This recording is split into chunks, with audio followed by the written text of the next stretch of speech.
podrías ser realmente capaz de comprender que absolutamente toda tu vida viviste dentro de una caverna oscura de la cual no puedes escapar, una prisión que alguien más impuso, una prisión que fue pensada maquiavélicamente para que quedes atrapado, creyendo que absolutamente todos los pasos que das, todo lo que ves, todo lo que soñás es producto de tu cerebro.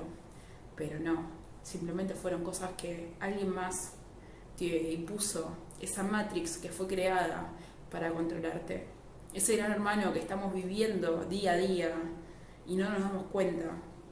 Todo aquello que hacemos sin pensar, desde levantarnos, ir a trabajar, seguir un mandato impuesto por la sociedad, por la familia, por tu pareja, por lo que alguien más quiere, pero realmente no es tu deseo propio.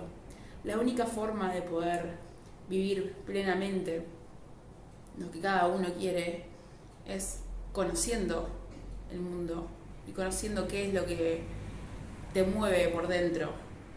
Y no estamos hablando de lo que uno ve, de lo que siente, de lo que toca, de lo que vive.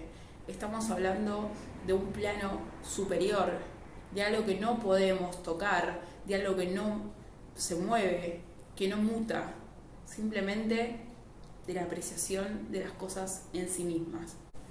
A través de esto voy a explicar la alegoría de la caverna de Platón, en la cual describe que habían unos prisioneros que estaban adentro de una cueva, de una montaña muy profunda, la cueva, en la cual estaban los prisioneros atados de pies y manos, y enfrente tenían una pared en la cual veían sombras reflejadas. Estas sombras eran creadas por personas que estaban a un nivel superior, si se quisiera, de poder, el cual manejaban las sombras como si fueran títeres.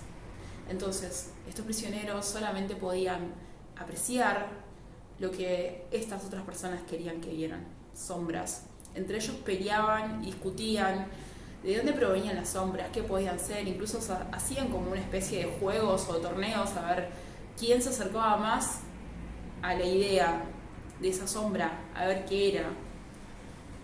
Pero ninguno obtenía la respuesta.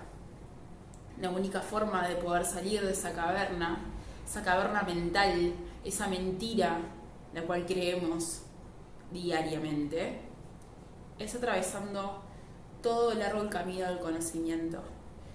Generalmente ese camino no es fácil, es un camino en el cual vas a sufrir, vas a llorar, vas a darlo todo y dejarlo, si realmente querés saber, querés conocer y querés ir en busca de la luz. Cuando vamos saliendo de la caverna y llegando hacia la luz, nos encontramos con los dualismos de Platón. El primero es el dualismo ontológico, que divide el mundo básicamente en dos. Por un lado tenemos el mundo de las ideas y por otro el mundo de las cosas sensibles. En el mundo de las ideas se encuentran, por ejemplo, la belleza, y en el mundo sensible las cosas bellas. La diferencia entre uno y otro es que las ideas son inmutables, son permanentes y no tienen ningún tipo de cambio en ningún tiempo, básicamente. Las cosas bellas, en cambio, en el mundo sensible, sí perecen, sí tienen un tiempo. Lo sensible depende de las ideas para existir. Sin el mundo de las ideas no nos podríamos explicar por qué existen las cosas en el mundo sensible. Las cosas básicamente son una imitación del modelo que es la idea. La idea en griego proviene de la palabra eidos, bueno, básicamente es idea, y del adjetivo eidos, que es visto, o sea, la idea vista, y también de la palabra morfeo, que es forma. Otro de los dualismos de Platón es el dualismo epistemológico del conocimiento. Por un lado tenemos los sentidos y la razón. Los sentidos claramente pertenecen al mundo sensible y la razón al mundo de las ideas. Pero no podríamos conocer las ideas si no tuviésemos los datos que nos dan los sentidos en el mundo sensible.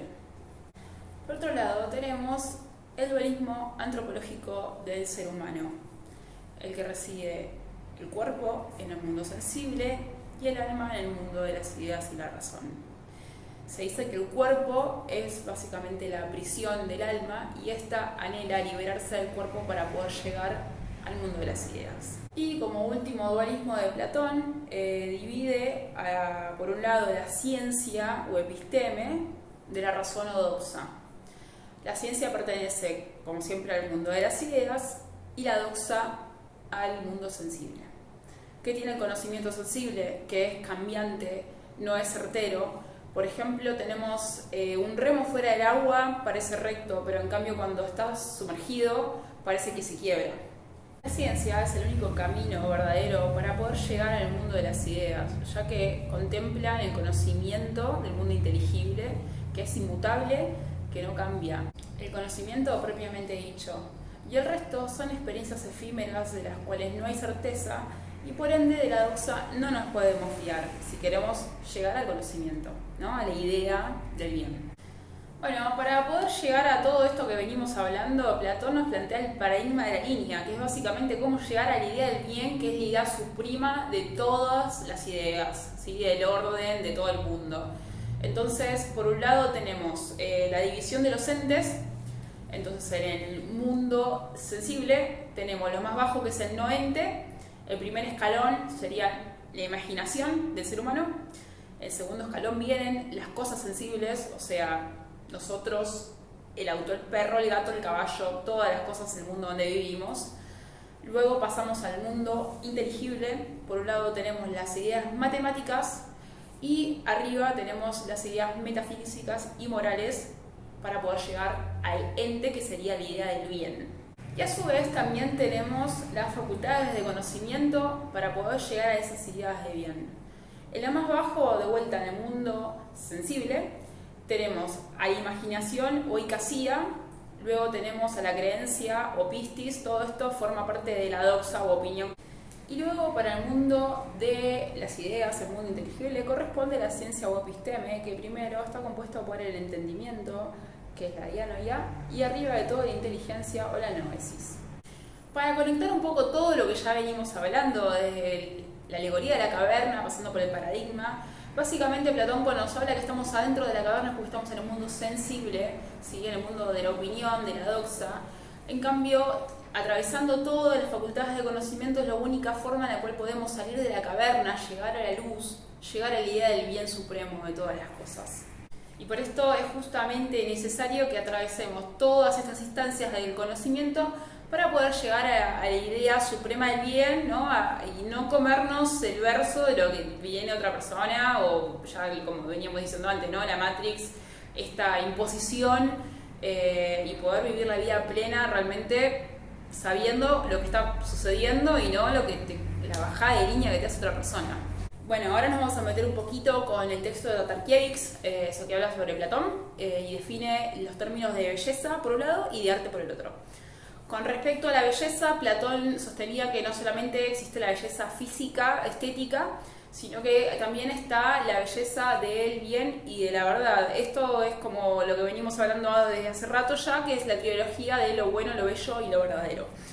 Por un lado tenemos la parte estética, que es justamente la belleza de las mujeres, la belleza de Afrodita, y por otro lado la belleza de los valores humanos, que son el bien y la verdad. Platón tenía una contrapostura con respecto a los sofistas, ya que para los sofistas lo bello era solamente lo que generaba una especie de placer visual o auditivo. Platón acá hace hincapié que también hay belleza en la esencia, o sea, ahí busca ir un poco más allá, busca indagar la esencia de la belleza, ¿no? Como veníamos diciendo antes, la idea principal, la idea máxima, lo que es más bello es lo que se acerca a esa idea. Pero bueno, no solamente se basa en lo que es la superficie, sino que también en la esencia de las cosas. Bueno, entonces, resumiendo, según Platón, lo bello no solamente es lo conveniente y lo que genera placer al oído o a la vista, sino que también es aquello que responde a las teorías pitagóricas del orden, la medida y la proporción. El último término para definir que quedaba es el arte, según Platón. Para los griegos teníamos por un lado la escultura y la pintura, y por otro lado las artes que generan objetos, ¿sí? Que los hacen los hombres con una habilidad y que tengan un fin, por ejemplo, un calzado o algo que sea para utilizar. Estas artes requieren del tecné, entonces si acá incluimos la tecné, separamos a la poesía, ya que la poesía simplemente está inspirada en los dioses y no necesita, no requiere la habilidad de las personas para poder realizarse. Para finalizar con este video voy a hacer un ejemplo, voy a utilizar acá a mi querida amiga Gertrudis para demostrar un poco lo que veníamos hablando antes del paradigma de la línea. Que arriba de todo tenemos la idea de las cosas, ¿sí? La idea suprema es la idea de calavera. Abajo, en el mundo inteligible. En el mundo sensible tenemos el primer grado, que es la cosa en sí misma, es la calavera. Después tenemos la copia, esta es la primera copia. Después tenemos la copia de la copia, que es la pintura de la calavera. Y después existen los simulacros o fantasmas, que podemos ejemplificarlo con el cuadro de los embajadores, que ahora se los voy a mostrar, donde vemos en la parte inferior una mancha o una especie de sombra. Platón de hecho la define como sombra, que solamente se puede apreciar cuando uno se para de cierto punto de vista. Esta desviación óptica está realizada a propósito para poder indagar solamente, o sea, se ve si uno indaga y se para de cierto punto, no es que uno la ve primeramente. Entonces, esto es un ejemplo de lo que veníamos hablando antes de la anamorfosis. Así que bueno, hasta acá llegó el video, espero que les haya gustado, muchas gracias por verlo.